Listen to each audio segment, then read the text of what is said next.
Smuggling ಕೇಸ್ನಲ್ಲಿ ನನ್ನ ಪಾತ್ರವೇನೂ ಇಲ್ಲ, ನನ್ನ ಮೇಲೆ ಸುಳ್ಳು ಕೇಸ್ ದಾಖಲು ಮಾಡಿದ್ದಾರೆ.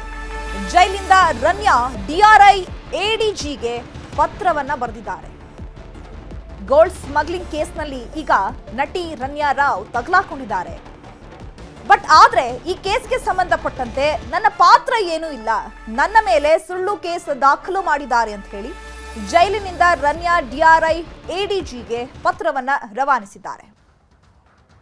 ನೀವು ನೋಡ್ತಾ ಇದ್ರಲ್ಲ, ಈ ಚಿನ್ನ ಸ್ಮಗ್ಲಿಂಗ್ ಕೇಸ್ನಲ್ಲಿ ಯಾವ ರೀತಿಯಾಗಿ ನಟಿ ರನ್ಯಾ ರಾವ್ ಸಿಕ್ಕಾಕೊಂಡಿದ್ದಾರೆ. ಅಂಡ್ ಮೋರ್ ಓವರ್ ಅವರು 14 kg ಚಿನ್ನವನ್ನ ಕೂಡ ಏರ್ಪೋರ್ಟ್ನಿಂದ ಬರುವಂತಹ ಸಂದರ್ಭದಲ್ಲಿ ಡಿಆರ್ಐ ಅಧಿಕಾರಿಗಳು ಅವರಿಂದ ವಶಪಡಿಸಿಕೊಂಡಿದ್ರು. ಹಾಗಿದ್ರೆ ಈ ಚಿನ್ನದ ಗಟ್ಟಿಗಳು ಎಲ್ಲಿಂದ ಬಂತು? ಈಕೆಯ ಸಂಪರ್ಕ ಯಾವ ರೀತಿ ಇದೆ? ಎಷ್ಟು ವರ್ಷಗಳಿಂದ ಅಥವಾ ಎಷ್ಟು ದಿನಗಳಿಂದ ಈಕೆ ಈ ಸ್ಮಗ್ಲಿಂಗ್ನಲ್ಲಿ ತೊಡಗಿಸ್ಕೊಂಡಿದ್ದಾಳೆ ತನ್ನನ್ನ? ಅದಾದ ಮೇಲೆ ಸಾಕಷ್ಟು ಅಧಿಕಾರಿಗಳ ಹೆಸರುಗಳು ಕೇಳಿ ಬರ್ತಾ ಇರುವಂಥದ್ದು, ಸಚಿವರುಗಳ ಹೆಸರುಗಳು ಕೇಳಿ ಬರ್ತಾ ಇರುವಂಥದ್ದು, ಇನ್ವಾಲ್ವ್ ಆಗಿದ್ದಾರೆ ಅಂತ ಹೇಳಿ. ಬಟ್ ಈಕೆ ಮಾತ್ರ ಈ ಬಗ್ಗೆ ನನಗೇನು ಗೊತ್ತಿಲ್ಲ, ನನ್ನ ಪಾತ್ರ ಏನೂ ಇಲ್ಲ ಅಂತ ಹೇಳಿ ಪತ್ರ ಬರೆದಿದ್ದಾಳೆ.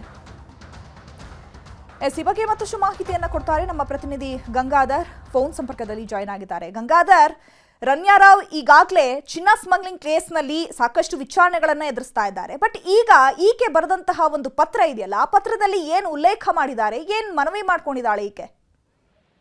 ಚಿತ್ರ ಪ್ರಮುಖವಾಗಿ ಗೋಲ್ಡ್ ಸ್ಮಗ್ಲಿಂಗ್ ಕೇಸ್ನಲ್ಲಿ ರನ್ಯಾದ ಮತ್ತೊಂದು ಆಯಾಮ ಪ್ರಕರಣ ಪಡ್ಕೊಂಡಿರುವಂತದ್ದು. ಈಗ ಸದ್ಯ ನ್ಯಾಯಾಂಗ ಬಂಧನದಲ್ಲಿರುವಂತಹ ರನ್ಯಾ ಈಗ ಅಲ್ಲಿನ ಜೈಲಾಧಿಕಾರಿಗಳ ಅಧಿಕೃತವಾದಂತಹ ಪರ್ಮಿಷನ್ ಅನ್ನ ತೆಗೆದುಕೊಂಡು ಡಿಆರ್ಐ ಅಧಿಕಾರಿಯ ಮುಖ್ಯಸ್ಥರಿಗೆ ಪತ್ರವನ್ನ ಬರೆದಿರುವಂತದ್ದು. ಅದರಲ್ಲಿ ಗಂಭೀರವಾದಂತಹ ಆರೋಪಗಳನ್ನ ಆ ಪತ್ರದಲ್ಲಿ ಉಲ್ಲೇಖ ಮಾಡಿದರೆ ಅದು ನ್ಯೂಸ್ 18 ಕನ್ನಡಕ್ಕೆ ಕೂಡ ಪತ್ರ ಸಿಕ್ಕಿರುವಂತದ್ದು. 14 kg ಚಿನ್ನ ತಂದಿರೋದಾಗಿ ಸುಳ್ಳು ಕೇಸ್ ದಾಖಲು ಮಾಡ್ಕೊಂಡಿದ್ದಾರೆ. ಮತ್ತೆ ಆಕೆ ನಾನು ಈ ಪ್ರಕರಣದಲ್ಲಿ ಅಮಾಯಕ ಇದ್ದೀನಿ, ನನ್ನ ಮೇಲೆ ಸುಳ್ಳು ಕೇಸ್ ದಾಖಲು ಮಾಡಿದ್ದಾರೆ, ಸುಮಾರು 10-15 ಸಲ ನನ್ನ ಮೇಲೆ ಅಧಿಕಾರಿಗಳು ಕೈ ಮಾಡಿದ್ದಾರೆ, ಅಂದ್ರೆ ನನ್ನ ಮೇಲೆ ಹಲ್ಲೆ ಮಾಡಿದ್ದಾರೆ ಅಂತ ಹೇಳಿ ಗಂಭೀರವಾದಂತಹ ಆರೋಪವನ್ನ ಮಾಡಿರುವಂತದ್ದು. ಪ್ರಕರಣದಲ್ಲಿ ನಾನು ಅಮಾಯಕಿ, ಅಧಿಕಾರಿಗಳು ನನಗೆ ಹೊಡೆದಿರೋದಕ್ಕೆ ಯಾವುದೇ ರೀತಿಯ ಕಾರಣವನ್ನ ನೀಡಿಲ್ಲ, ನನಗೆ ಹೊಡೆದ ಅಧಿಕಾರಿಗಳನ್ನ ನಾನು ಗುರುತಿಸಬಲ್ಲೆ, ನನಗೆ ಹೊಡೆದು ಸ್ಟೇಟ್ಮೆಂಟ್ಗೆ ಸಹಿಯನ್ನ ಹಾಕಿಸ್ಕೊಂಡಿದ್ದಾರೆ. ಒಂದ್ ವೇಳೆ ಏನಾದ್ರೂ ನಾನು ಸಹಿ ಮಾಡ್ಲಿಲ್ಲ ಅಂದ್ರೆ ತಂದೆ ಹೆಸರು ಜೊತೆಗೆ ಎಕ್ಸ್ಪೋಸ್ ಮಾಡ್ತೀವಿ ಅಂತ ಹೇಳಿ ಥ್ರೆಟ್ ಮಾಡಿದ್ದಾರೆ. ನನಗೆ ಮಾನಸಿಕವಾಗಿ ಮತ್ತು ದೈಹಿಕವಾಗಿ ಹಿಂಸೆ ಕೊಟ್ಟಿದ್ದಾರೆ. ಸುಮಾರು 40 ವೈಟ್ ಪೇಪರ್ ಮೇಲೆ ಸಹಿಯನ್ನ ಮಾಡ್ಕೊಂಡಿದ್ದಾರೆ. ಟೈಪ್ ಮಾಡಿದ ಕೆಲವೊಂದಿಷ್ಟು ದಾಖಲೆ ಮೇಲೆ ಮಾಡ್ಕೊಂಡಿರುವಂತದ್ದು ಅಂತೇಳಿ ಗಂಭೀರವಾದಂತಹ ಆರೋಪವನ್ನ ಈಗ ರನ್ಯಾ ರಾವ್ ಮಾಡಿರುವಂತದ್ದು. ಮತ್ತೆ ಕೋರ್ಟ್ಗೆ ಹಾಜರುಪಡಿಸುವ ಮುನ್ನ ನಂಗೆ ನಿದ್ದೆ ಮಾಡಕ್ ಕೂಡ ಬಿಟ್ಟಿಲ್ಲ, ಸರಿಯಾಗಿ ಊಟವನ್ನ ಕೊಟ್ಟಿಲ್ಲ, ಈ ಪ್ರಕರಣದಲ್ಲಿ ನನಗೆ ಯಾವುದೇ ರೀತಿ ತಪ್ಪಿಲ್ಲ, ಬೇಕಂತ ನನ್ನ ಆರೋಪಿ ಸ್ಥಾನದಲ್ಲಿ ಮಾಡಿದ್ದಾರೆ ಅಂತೇಳಿ ಡಿಆರ್ಐನ ಎಡಿಜಿಗೆ ಪತ್ರವನ್ನ ಈಗ ರನ್ಯಾ ಬರೆದಿರುವಂತದ್ದು. ಆ ಪತ್ರದಲ್ಲಿ ಡಿಆರ್ಐ ಅಧಿಕಾರಿಗಳ ಮೇಲೆ ಗಂಭೀರವಾದಂತಹ ಆರೋಪವನ್ನ ಮಾಡಿದ್ದಾರೆ. ಮತ್ತೆ ಈ ಪತ್ರವನ್ನ ಬರೆಯೋಕ್ಕೂ ಮುಂಚೆ ಈ ಡಿಆರ್ಐನ ಪ್ರಿಸನ್ಸ್ ಡಿಪಾರ್ಟ್ಮೆಂಟ್ ಇಂದಲೇ, ಅಂದ್ರೆ ಅಲ್ಲಿ ಪರಪ್ಪನಗರ ಸೆಂಟ್ರಲ್ ಜೈಲಿಂದ ಆ ಪತ್ರದ ಮುಖೇನವಾಗಿ ಈ ಲೆಟರ್ ಈಗ ಡಿಆರ್ಐ ಅಧಿಕಾರಿಗಳಿಗೆ, ಅಲ್ಲಿ ಜೈಲಾಧಿಕಾರಿಗಳು ಕಳಿಸ್ಕೊಟ್ಟಿರುವಂತದ್ದು. ಈ ಮೂಲಕವಾಗಿ ಈಗ ಮೊನ್ನೆ ಕೋರ್ಟ್ಗೆ ಹಾಜರುಪಡಿಸಿದಂತಹ ಸಂದರ್ಭದಲ್ಲೂ ಕೂಡ ಅಲ್ಲಿ ನ್ಯಾಯಾಧೀಶರ ಮುಂದೆ ಕಣ್ಣೀರನ್ನ ಹಾಕಿ ಈ ಪ್ರಕರಣದಲ್ಲಿ ನಂದೇನೋ ತಪ್ಪಿಲ್ಲ, ಸರಿಯಾದ ರೀತಿಯಲ್ಲಿ ನಡ್ಕೊಳ್ತಾ ಇಲ್ಲ ಅನ್ನೋ ರೀತಿಯಲ್ಲಿ ಕೂಡ ನ್ಯಾಯಾಧೀಶರಿಗೆ ಗಂಭೀರವಾದಂತಹ ಆರೋಪಗಳನ್ನ ಅಲ್ಲಿ ರನ್ಯಾ ಅವರು ಮಾಡಿದ್ರು. ಆ ಸಂದರ್ಭದಲ್ಲಿ ನಿಮ್ದೇನಾದ್ರೂ ವಕೀಲರ ಮೂಲಕವಾಗಿ ಅರ್ಜಿಯನ್ನ ಪಿಟಿಷನ್ ಹಾಕಿ ಅಂತೇಳಿ ನ್ಯಾಯಾಧೀಶರು ಕೂಡ ಹೇಳಿದ್ರು. ಆದ್ರೆ ಇದೇ ಸಂದರ್ಭದಲ್ಲಿ ಈ ಪತ್ರಗಳ ಈಗ ಜೈಲಲ್ಲಿರುವಂತಹ ರನ್ಯಾ ರಾವ್ ಈಗ ಡಿಆರ್ಐನ ಎಡಿಜಿ ಪತ್ರವನ್ನ ಬರೆದಿರುವಂತದ್ದು. ಎಡಿಜಿಗೆ ಪತ್ರವನ್ನ ಬರೆಯುವ ಮೂಲಕವಾಗಿ ಮತ್ತೆ ಈ ಗಂಭೀರವಾದಂತಹ ಆರೋಪಗಳನ್ನ ಅಲ್ಲಿ ಡಿಆರ್ಐ ಅಧಿಕಾರಿಗಳ ಮೇಲೆ ಮಾಡಿದ್ದಾರೆ. ಮತ್ತೆ ಈ ಗೋಲ್ಡ್ ಸ್ಮಗ್ಲಿಂಗ್ ಕೇಸ್ಗೆ ಸಂಬಂಧಪಟ್ಟಂತೆ ನಾನು ಯಾವುದೇ ರೀತಿಯಲ್ಲಿ ನಾನು ಮಾಡಿಲ್ಲ, ನಾನು ಈ ಪ್ರಕರಣದಲ್ಲಿ ಅಮಾಯಕಿ ಅಂತೇಳಿ ಸುಳ್ಳು ಪ್ರಕರಣವನ್ನು ದಾಖಲು ಮಾಡಿದ್ದಾರೆ ಅಂತೇಳಿ ಗಂಭೀರವಾದಂತಹ ಆರೋಪಗಳನ್ನ ಮಾಡಿರುವಂತದ್ದು. ಈಗ ಈ ಮೂಲಕವಾಗಿ ಈ ಪ್ರಕರಣ ಮತ್ತೊಂದು ಆಯಾಮವನ್ನು ಪಡ್ಕೊಳ್ತಾ ಇದೆ. ಮತ್ತೆ ಡಿಆರ್ಐ ಅಧಿಕಾರಿಗಳ ಮೇಲೆ ಕೋರ್ಟ್ ಅಲ್ಲಿ ಆರೋಪ ಮಾಡುವುದರ ಜೊತೆಯಲ್ಲಿ ಈಗ ಪತ್ರದ ಮುಖ್ಯವಾಗಿ ಅಲ್ಲಿ ಮುಖ್ಯಸ್ಥರಿಗೆ ಪತ್ರದ ಬರೆಯುವ ಮೂಲಕವಾಗಿ ಗಂಭೀರವಾದಂತಹ ಆರೋಪಗಳನ್ನ ರನ್ಯಾ ರಾವ್ ಮಾಡಿರುವಂತದ್ದು. ಚೈತ್ರ, ಓಕೆ ಗಂಗಾಧರ್, ಹಾಗೆ ಸಂಪರ್ಕದಲ್ಲಿರಿ, ನಿಮ್ಮನ್ನ ಮತ್ತೆ ಮಾತನಾಡಿಸ್ತೀನಿ. ಇನ್ನು ಹಾಗಿದ್ರೆ ನಟಿ ರನ್ಯಾ ರಾವ್ ಆ ಪತ್ರದಲ್ಲಿ ಏನೆಲ್ಲ ಅಂಶಗಳನ್ನ ಉಲ್ಲೇಖ ಮಾಡಿದ್ದಾಳೆ, ಏನ್ ಆರೋಪವನ್ನ ಮಾಡಿದ್ದಾಳೆ ಅನ್ನುವಂಥದ್ದನ್ನ ನೋಡ್ತಾ ಹೋಗೋಣ. ನನಗೇನು ಗೊತ್ತಿಲ್ಲ ಗೋಲ್ಡ್ ಸ್ಮಗ್ಲಿಂಗ್ ಬಗ್ಗೆ ರನ್ಯಾ ಸುದೀರ್ಘ ಪತ್ರವನ್ನ ಬರೆದಿದ್ದಾಳೆ.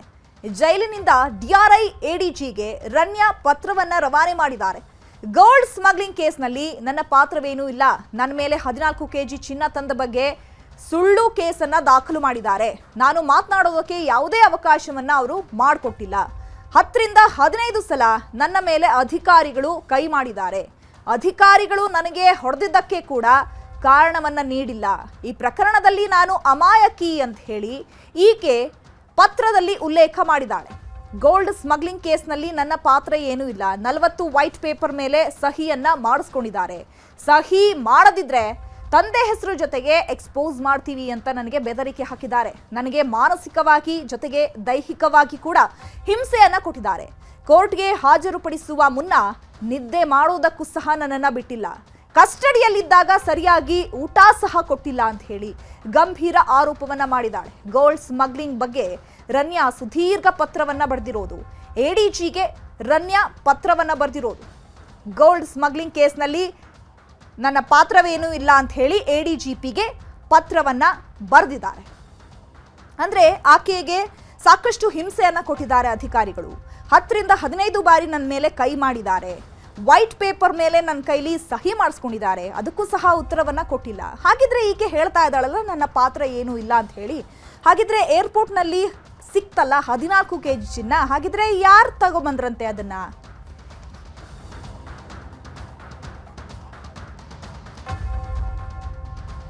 ಎಸ್ ಬಗ್ಗೆ ಮತ್ತಷ್ಟು ಮಾಹಿತಿಯನ್ನ ಕೊಡ್ತಾರೆ ನಮ್ಮ ರಿಪೋರ್ಟರ್ ಗಂಗಾಧರ್. ಫೋನ್ ಸಂಪರ್ಕದಲ್ಲಿ ಜಾಯ್ನ್ ಆಗಿದ್ರು. ಗಂಗಾಧರ್, ಈಗ ಈಕೆ ಏನ್ ಹೇಳ್ತಿದ್ದಾಳಲ್ಲ, ನನ್ನ ಪಾತ್ರ ಏನೂ ಇಲ್ಲ, ಅಧಿಕಾರಿಗಳು ನನ್ನ ಮೇಲೆ ಕೈ ಮಾಡಿದ್ದಾರೆ, ಆಮೇಲೆ ವೈಟ್ ಪೇಪರ್ ಮೇಲೆ ಸಹಿಯನ್ನ ಹಾಕಿಸ್ಕೊಂಡಿದ್ದಾರೆ ಅಂತ ಹೇಳಿ, ಹಾಗಿದ್ರೆ ಏರ್ಪೋರ್ಟ್ನಲ್ಲಿ 14 kg ಚಿನ್ನ ಸಿಕ್ತಂತಲ್ಲ, ಅದು ಎಲ್ಲಿಂದ ತಗೊಂಡು ಬಂದಿದ್ದಂತೆ? ಅದ್ರ ಬಗ್ಗೆ ಏನಾದರೂ ವಿಚಾರಣೆ ಸಂದರ್ಭದಲ್ಲಿ ಬಾಯಿ ಬಿಟ್ಟಿದ್ದಾರಂತ?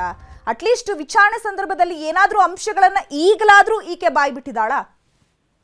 ಚೈತ್ರ, ಡಿಆರ್ಐ ಅಧಿಕಾರಿಗಳ ವಿಚಾರಣಾ ಸಂದರ್ಭದಲ್ಲಿ ಮೊನ್ನೆ ಅಷ್ಟೇ ಈ ರಿಮಾಂಡ್ ಏನು ಅಪ್ಲಿಕೇಶನ್ ಅನ್ನು ಹಾಕಿದ್ರು, ಆಕೆಯ ಸ್ಟೇಟ್ಮೆಂಟ್ ಕಾಪಿ ಏನಿತ್ತು ಅದರಲ್ಲಿ ಗೋಲ್ಡ್ ಸ್ಮಗ್ಲಿಂಗ್ ಮಾಡಿರುವಂತಹ ಒಂದು ವಿಚಾರಕ್ಕೆ ಸಂಬಂಧಪಟ್ಟಂತೆ ಆಕೆ ಅಲ್ಲಿ ದುಬೈನಿಂದ ಇಲ್ಲಿಗೆ ಕರ್ಕೊಂಡ್ ಬರುವಂತಹ ಸಂದರ್ಭದಲ್ಲಿ ಒಳಗಡೆ ಟೇಪ್ ಅಲ್ಲಿ ಸುತ್ಕೊಂಡ್ಬಂದ್ರು. ಅದನ್ನೆಲ್ಲ ಅಲ್ಲಿ ಯಾರು ಕಳ್ಸಿಕೊಟ್ರು, ಯಾರಲ್ಲಿ ಸುಮಾರು 6 ಅಡಿಯ ವ್ಯಕ್ತಿ ಗೌನ್ ಹಾಕೊಂಡು ವೈಟ್ ಗೌನ್ ಹಾಕೊಂಡು ನನಗೆ ಕೊಟ್ಟ ಅನ್ನೋದನ್ನ ಸ್ಟೇಟ್ಮೆಂಟ್ ಕಾಪಿಯಲ್ಲಿದೆ. ಆದ್ರೆ ಈಗ ಗಂಭೀರ ಹಲ್ಲೆ ಮಾಡಿರುವಂತದ್ದು ಅಂದ್ರೆ ಡಿಆರ್ ಅಧಿಕಾರಿಗಳು ನನ್ನ ಮೇಲೆ ಹೊಡೆದಿದ್ದಾರೆ ಅಂತ ಹೇಳಿದ ಆರೋಪವನ್ನ ಮಾಡಿದ್ದಾರೆ. ಅದು ಈಗ ಈ ಪತ್ರದಲ್ಲಿ ಮಾಡಿರುವಂತದ್ದು ಹೊಸ ಒಂದು ಗಂಭೀರವಾದಂತಹ ಆರೋಪ. ಯಾಕಂದ್ರೆ ಹಿಂದೆ ಅಂದ್ರೆ ಸಹಿ ಬಲವಂತವಾಗಿ ಸಹಿಯನ್ನ ಹಾಕಿಸ್ಕೊಂಡಿದ್ದಾರೆ ಅಂತ ಹೇಳಿ ನ್ಯಾಯಾಧೀಶರ ಮುಂದೆ ಮೊನ್ನೆ ಗಂಭೀರವಾದಂತಹ ಆರೋಪವನ್ನ ರನ್ಯಾ ಮಾಡಿದ್ರು. ಆದ್ರೆ ಇವತ್ತು ಅಂದ್ರೆ ಈ ಸುಮಾರು 6ನೇ ತಾರೀಕು ಅಂದ್ರೆ ಈ ಪತ್ರವನ್ನ ಬರೆದಿರುವಂತದ್ದು 6ನೇ ತಾರೀಕು ಮಾರ್ಚ್ ಅಲ್ಲ, ಇದೇ ತಿಂಗಳ 6ನೇ ತಾರೀಕು ಈ ಪತ್ರವನ್ನ ಬರೆದಿರುವಂತದ್ದು ಎಡಿಜಿಗೆ. ಆದ್ರೆ ಈ ಸಂಬಂಧಪಟ್ಟಂತೆ ಈತ ಗಂಭೀರವಾದಂತಹ ಆರೋಪವನ್ನ ಪತ್ರದ ಮುಖ್ಯವಾಗಿ ಅಲ್ಲಿನ ಪ್ರಿಸನ್ ಡಿಪಾರ್ಟ್ಮೆಂಟ್ ಕಡೆಯಿಂದ ಅವರಿಗೆ ಕಳ್ಸಿಕೊಟ್ಟಿದ್ದಾರೆ. ಆದ್ರೆ ಸುಮಾರು ಸಹಿ ಮಾಡ್ಲಿಲ್ಲ ಅಂದ್ರೆ ಅವರ ಹೆಸರು ಅಂದ್ರೆ ತಂದೆ ಹೆಸರನ್ನ ಇದರಲ್ಲಿ ಸೇರಿಸ್ತೀವಿ, ಮತ್ತೆ ದೈಹಿಕವಾಗಿ ಮಾನಸಿಕವಾಗಿ ಹಿಂಸೆ ಕೊಟ್ಟಿರುವಂತದ್ದು, ಸರಿಯಾಗಿ ಊಟ ಕೊಟ್ಟಿಲ್ಲ, ನಿದ್ದೆ ಮಾಡಕ್ ಬಿಟ್ಟಿಲ್ಲ, ಟಾರ್ಚರ್ ಕೊಟ್ಟಿದ್ದಾರೆ ಅನ್ನೋ ರೀತಿಯಲ್ಲಿ ಗಂಭೀರ ಆರೋಪ ಏನಿದೆ. ಅದರ ಜೊತೆಯಲ್ಲಿ 10-15 ಸಲ ನನ್ನ ಮೇಲೆ ಅಧಿಕಾರಿಗಳು ಕೈ ಮಾಡಿದ್ದಾರೆ ಅನ್ನೋ ಒಂದು ಗಂಭೀರವಾದಂತಹ ಆರೋಪ ಇದೆ. ಮತ್ತೆ ಯಾರು ಅಧಿಕಾರಿಗಳು ನನ್ನ ಮೇಲೆ ಹೊಡೆದಿದ್ದಾರೆ ಅವರನ್ನ ನಾನು ಗುರುತಿಸ್ತೀನಿ ಅನ್ನೋ ರೀತಿಯಲ್ಲಿ ಕೂಡ ಅವರು ಪತ್ರವನ್ನ ಬರೆದಿರುವಂತದ್ದು. ಈ ಮೂಲಕವಾಗಿ ಈಗ ಈ ಪ್ರಕರಣ ಅಂದ್ರೆ ಡಿಆರ್ಐ ಅಧಿಕಾರಿಗಳ ಮೇಲೆ ಈ ತರ ಗಂಭೀರವಾದಂತಹ ಒಂದು ಆರೋಪವನ್ನ ತನಿಖಾಧಿಕಾರಿಗಳ ಮೇಲೆ ಮಾಡ್ತಾ ಇರುವಂತದ್ದು. ಈ ಮುಖೇನವಾಗಿ ಈ ಸ್ಮಗ್ಲಿಂಗ್ ಕೇಸಲ್ಲಿ ನಾನು ಅಮಾಯಕಿ, ನಂದು ಈ ಪ್ರಕರಣದಲ್ಲಿ ಯಾವುದೇ ರೀತಿಯ ಪಾತ್ರ ಇಲ್ಲ, ಇಲ್ಲಿ ಸುಳ್ಳು ಕೇಸನ್ನ ಹಾಕಿದ್ದಾರೆ ಅಂತ ಆರೋಪವನ್ನ ಮಾಡ್ತಾ ಇದ್ದಾರೆ. ಹೀಗಾಗಿ ಇದು ಈ ಒಂದು ಪತ್ರದ ಒಂದು ಮಧ್ಯಲೂ ಬೇರೆ ರೀತಿಯಲ್ಲಿ ಪಡ್ಕೊಳ್ತಾ ಇದೆ. ಇದ್ರ ಬಗ್ಗೆ ಸ್ಪಷ್ಟತೆಯನ್ನ ಈಗ ಅಂದ್ರೆ ಏನು ಡಿಆರ್ ಅಧಿಕಾರಿಗಳ ಸ್ಪಷ್ಟೀಕರಣವನ್ನ ಕೊಡ್ಬೇಕಾಗುತ್ತೆ. ಇನ್ನ ಮುಂದಿನ ಪ್ರಕ್ರಿಯೆಗಳಲ್ಲಿ ಅಲ್ಲಿ ಒಂದು ವೇಳೆ ಏನಾದ್ರು ರನ್ಯಾ ಪರ ವಕೀಲರು ಏನಾದ್ರು ಹೈಕೋರ್ಟ್ ಅಲ್ಲಿ ಅವರು ಜಾಮೀನು ಅರ್ಜಿಗಳು ಹಾಕೊಂಡಂತಹ ಸಂದರ್ಭದಲ್ಲಿ ಈ ಆರೋಪವನ್ನ ಅಲ್ಲೂ ಕೂಡ ಮಾಡುವಂತ ಸಾಧ್ಯತೆಗಳು ಕೂಡ ಇರುತ್ತೆ. ಆ ಸಂದರ್ಭದಲ್ಲಿ ಡಿಆರ್ ಅಧಿಕಾರಿಗಳ ಆಕ್ಷೇಪಣೆಯನ್ನ ಸಲ್ಲಿಕೆ ಮಾಡಿ ಆ ಸಂದರ್ಭದಲ್ಲಿ ಅವರು ಕೂಡ ಅದರಲ್ಲಿ ಈ ಪ್ರಕರಣದಲ್ಲಿ ಏನು ರನ್ಯಾರ ಪತ್ರ ಇದೆ ಅದರ ಜೊತೆಲಿ ಆಕೆ ಮಾಡುವಂತ ಆರೋಪಗಳಿಗೆ ಏನು ಸಾಕ್ಷ್ಯಾಧಾರಗಳಿದೆ ಅನ್ನೋದ್ರ ಬಗ್ಗೆ ಕೂಡ ಅಲ್ಲಿ ಸ್ಪಷ್ಟೀಕರಣ ಕೊಡುವಂತ ಸಾಧ್ಯತೆಗಳು ಕೂಡ ಇರುತ್ತೆ. ಆದ್ರೆ ಈ ವಿಚಾರಕ್ಕೆ ಸಂಬಂಧಪಟ್ಟಂತೆ ಈಗ ಈ ಪತ್ರ ಮತ್ತೊಂದು ಪ್ರಕರಣದಲ್ಲಿ ಬೇರೆ ರೀತಿಯ ಒಂದು ಆಯಾಮವನ್ನ ಪಡ್ಕೊಳ್ತಾ ಇದೆ. ಇದರಲ್ಲಿ ಯಾರ್ಯಾರು ಅಲ್ಲೇನ ಮಾಡಿದಾರ ಇಲ್ವಾ, ಮತ್ತೆ ಈ ಸುಳ್ಳು ಕೇಸ್ ಹಾಕಿದಾರ ಅನ್ನೋ ತರ ಗಂಭೀರವಾದ ಆರೋಪವನ್ನ ಮಾಡ್ತಾ ಇದಾರಲ್ವಾ, ಆ ಒಂದು ವಿಚಾರಕ್ಕೆ ಸಂಬಂಧಪಟ್ಟಂತೆ ಈ ಪತ್ರವನ್ನ ಈಗ ಡಿಆರ್ಐನ ಎಡಿಜಿ ಏನಿದ್ದಾರೆ ಅವರು ಪ್ರಮುಖ ಮುಖ್ಯಸ್ಥರು ಆ ಬಗ್ಗೆ ಕೂಡ ಅವರು ಪರಿಶೀಲನೆ ಮಾಡುವಂತ ನಿಟ್ಟಿನಲ್ಲಿ ಎಲ್ಲ ಮಾಡುವಂತದ್ದು. ಆದ್ರೆ ಇದು ಇಡೀ ರಾಷ್ಟ್ರಾದ್ಯಂತ ಪ್ರಕರಣವನ್ನ ಸಾಕಷ್ಟು ಬೇರೆ ಬೇರೆ ಆಯಾಮ ಪಡ್ಕೊಳ್ತಾ ಇರುವಂತದ್ದನ್ನಲ್ಲೇ ಇದು ಈ ಪ್ರಕರಣದಲ್ಲಿ ಕೇವಲ ರನ್ಯಾ ರಾವ್ ಅಷ್ಟೇ ಅಲ್ಲದೆ ಆಕೆಯ ಬಾಯ್ ಫ್ರೆಂಡ್ ಆಗಿರ್ಬೋದು, ಪ್ರದೀಶ್ ರಾಜ್ ಆಗಿರ್ಬೋದು, ಮತ್ತೆ ಉಳಿದ 200 ಸಾಕಷ್ಟು ಜನ ಇದರಲ್ಲಿ ಇನ್ವಾಲ್ವ್ಮೆಂಟ್ ಇದೆ ಅನ್ನೋ ಗೊತ್ತಾದ ಹಿನ್ನೆಲೆಯಲ್ಲಿ ಇದು ಕೇವಲ ಡಿಆರ್ ಅಧಿಕಾರಿಗಳು ಅಷ್ಟೇ ಅಲ್ಲದೆ ಇಡಿ ಆಗಿರ್ಬೋದು, ಸಿಬಿಐ ಆಗಿರ್ಬೋದು, 3 ಸೆಂಟ್ರಲ್ ಇನ್ವೆಸ್ಟಿಗೇಷನ್ ಟೀಮ್ ಇದರಲ್ಲಿ ಇನ್ವಾಲ್ವ್ಮೆಂಟ್ ಆಗಿ ಅವ್ರ ಕೇಸನ್ನ ದಾಖಲು ಮಾಡ್ಕೊಂಡು ಈಗ ಇನ್ವೆಸ್ಟಿಗೇಷನ್ ಪ್ರೊಸೆಸ್ ನಡೆಸ್ತಾ ಇರುವಂತದ್ದು. ಅದರಲ್ಲಿ ಇಂತಹ ಒಂದು ಸಂದರ್ಭದಲ್ಲಿ ಈಗ ಡಿಆರ್ ಅಧಿಕಾರಿಗಳ ಮೇಲೆ ಮಾಡಿರುವಂತಹ ಗಂಭೀರ ಆರೋಪ ಏನಿದೆ ಅದಕ್ಕೆ ಸಂಬಂಧಪಟ್ಟಂತೆ ಆ ವಿಚಾರಕ್ಕೆ ಸಂಬಂಧಪಟ್ಟಂತೆ ಏನ್ ಆರೋಪ ಮಾಡುವಂತದ್ದು ಈಗ ಬೇರೆ ಮುಂದಿನ ದಿನಗಳಲ್ಲಿ ಏನ್ ಆಯಾಮವನ್ನ ಪಡ್ಕೊಳ್ತೇವೆ ಅದು ಕೂಡ ನೋಡ್ಬೇಕಾಗುತ್ತೆ Chaitra. Okay, thank you Gangadhar ತಮ್ಮೆಲ್ಲ ಇನ್ಫಾರ್ಮೇಶನ್ಗೆ.